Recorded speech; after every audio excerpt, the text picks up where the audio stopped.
Welcome. We are here now in the third lesson of our Western Civilization class. We have just left Greece.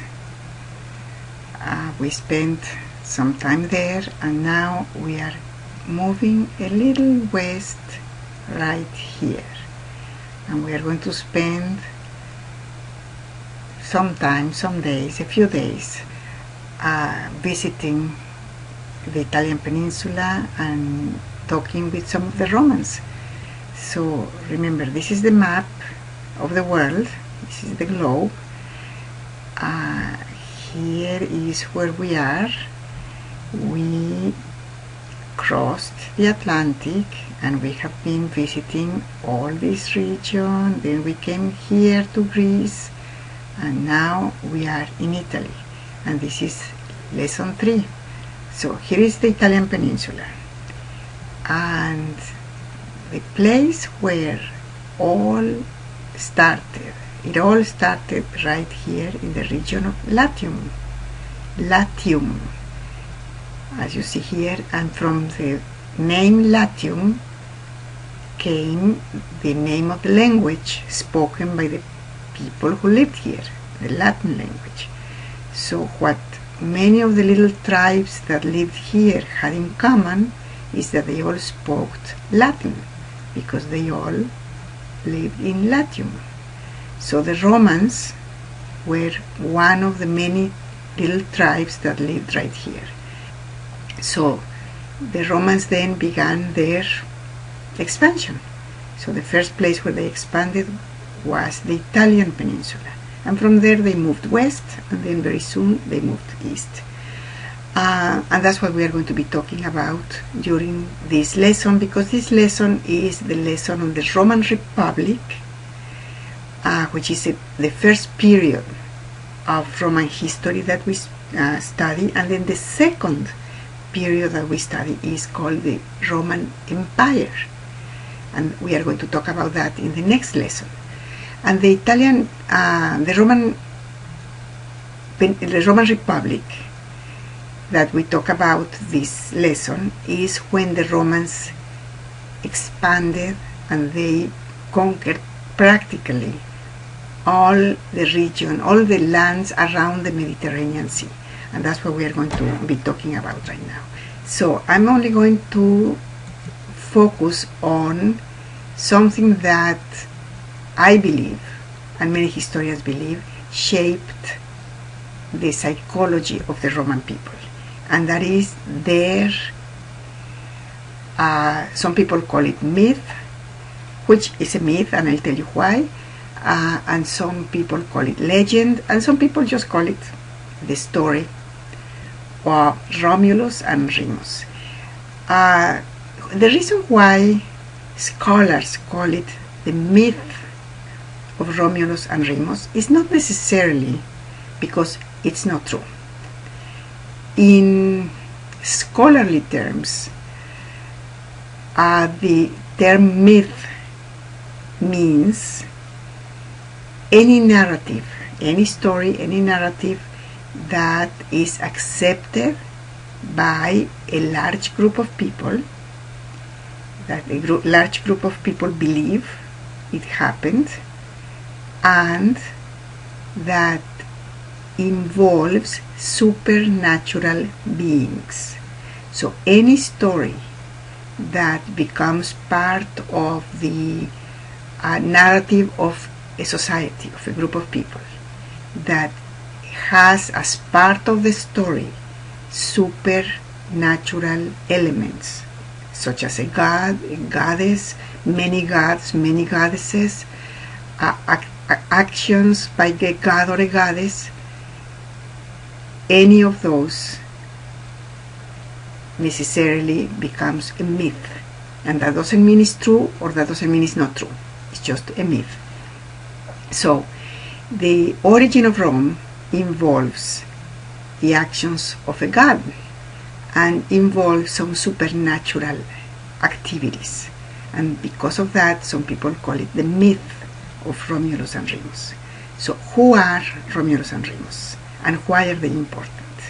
So first of all, you will have so many pictures of Romulus and Remus, so many sculptures of Romulus and Remus. And the Romans believed that Romulus was the founder. Now, why is this significant? I'm just going to give you the main elements of the myth, and you will read that in your book or in one of the documents. So what are the elements? There is a virgin, a young woman who was a virgin, a Vestal virgin, and even though she was a Vestal virgin, she conceived a baby.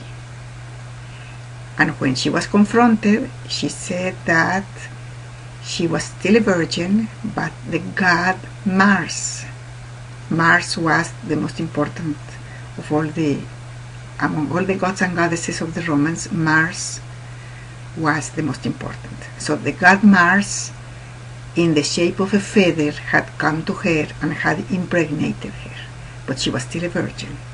And she gave birth to these two twins who were abandoned, exposed is what is called, abandoned, and eventually they were rescued by this or this. And she is the one who saved them, and they grew up, and there is a long story about their growing up, and eventually they became young adults, and as young adults Romulus and Remus started fighting with each other until Romulus killed Remus. Why is this story important for the Romans? Well, of course, you can see that Romulus went on to found the city of Rome, which is called Rome because of Romulus. And we see that who is the founder of the city of Rome is a young man who was the son of a god. The god Mars was his father, who was born in a miraculous way, who survived all the problems that he had as an infant, and then as a child became a very strong young man. And not only that, but he was so brave that he, in the fighting with his brother, he won. So he is the survivor, he's the chief, he's the one who survived everything apart from being a god's son. And because of that, the Roman people are so proud of their origin and so proud of their ancestry. And because they are the successors of Romulus, of course they have a God-given right to conquer, and they are given by the gods the power to conquer. You see how psychologically this is a very important, and they did expand. So this is only the beginning. So from the Italian peninsula they started expanding west, and they fought with forces that were way superior to them apparently. And then after they fought and they conquered the west, then they came east and they conquered Greece. That's how their culture became closer to the Greek culture and eventually mixed with the Greek culture. And then they kept going, and by the end of the Roman Republic they have conquered all this land and all this land and much of this land also, not all, but much of this land. So by the end of the Roman Republic, the Mediterranean Sea was practically a swimming pool of the Romans. And that is because they had the gods and goddesses were favoring them. the gods and goddesses liked them, helped them, and that's why they were achieving all what they were achieving. Hannibal, crossing the Alps with his elephants, went and destroyed Rome. He was so powerful that there was no force that could oppose Hannibal. But then the Romans were furious about the humiliation, and soon after that they decided to start another war against, not Hannibal, but against the Carthaginians, that Hannibal was a Carthaginian, and they destroyed Carthage. And that was the beginning of their expansion to the west. So in this lesson then we're going to see how the Romans started expansion, what was the process in which they expanded, and we're going to see what is the psychology of expansion. What is the reason why they expanded? And we're going to see that that's not very different from today. It's not very different from the reasons why countries believe that they have to control other countries. So as you read the textbook and as you answer the study questions, you're going to see two interesting things. One is they always find a good excuse. There is always a good reason, and they always find it. But also something interesting is not everyone agrees with those good reasons. And we have seen that throughout history, that a group of members of a society are ready to fight, and we call those the hawks. They are ready to fight, ready to conquer, ready to invade. And there is another group that we call the doves, and they are the ones who are trying to stop those actions.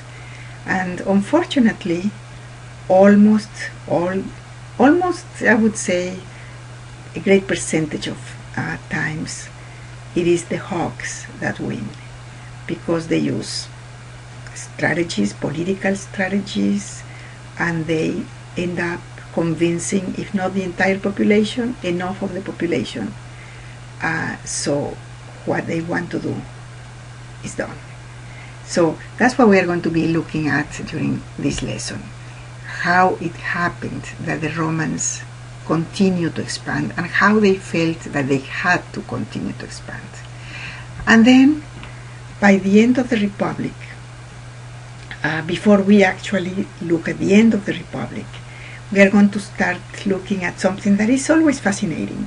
That is how family life evolves and how the role of women evolves.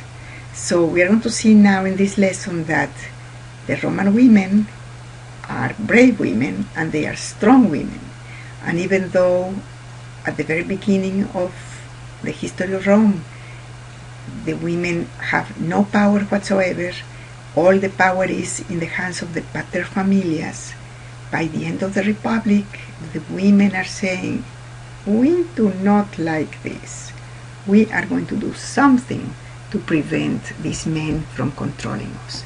So you are going to be reading all about the women's revolt, the women's revolution, women's liberation, and how women managed to get out of the control of those men who are really afraid of those women who want to who not to control them, who want to be free from them. So, and then of course, before the end of the lesson, we are going to analyze how the Republic ended. And in the end of the Republic, unfortunately, we do not have that much time to talk about her or to read about her, but we are going to see how the role that Cleopatra had in the life of Rome.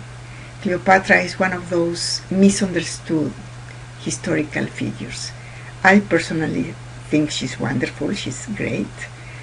I think that she is a very good politician and that she did as much as she could to save her land, her kingdom, Egypt, from the control of the Romans, and she did everything she could.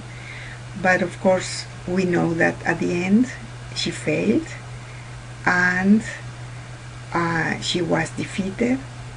Her new lover, Mark Antony, was defeated too, and then Octavian, who had started the most amazing propaganda campaign against Cleopatra and against Mark Antony. His campaign was so good that people believed him, even though many of the things that he was saying were not true. And eventually the Romans accepted that Mark Antony was a traitor, that Cleopatra was a bad person, and Octavian defeated both of them, and they both died. They both killed themselves, and Octavian became the sole ruler of the Republic. And before we kill the Republic, you are going to look at the role of Julius Caesar also. So Julius Caesar is a wonderful military leader, a wonderful politician. He had his flaws, he had many negative features, but he was also in many ways, he was good for Rome, and he had an interesting relationship with Cleopatra, and all that you are going to see in this lesson. And at the end, with the famous Battle of Actium, officially, for historians at least, the Roman Republic ended, and when Octavian went back to Rome after the Battle of Actium, historians say that that was the end of the Republic, and that was the beginning of the Roman Empire.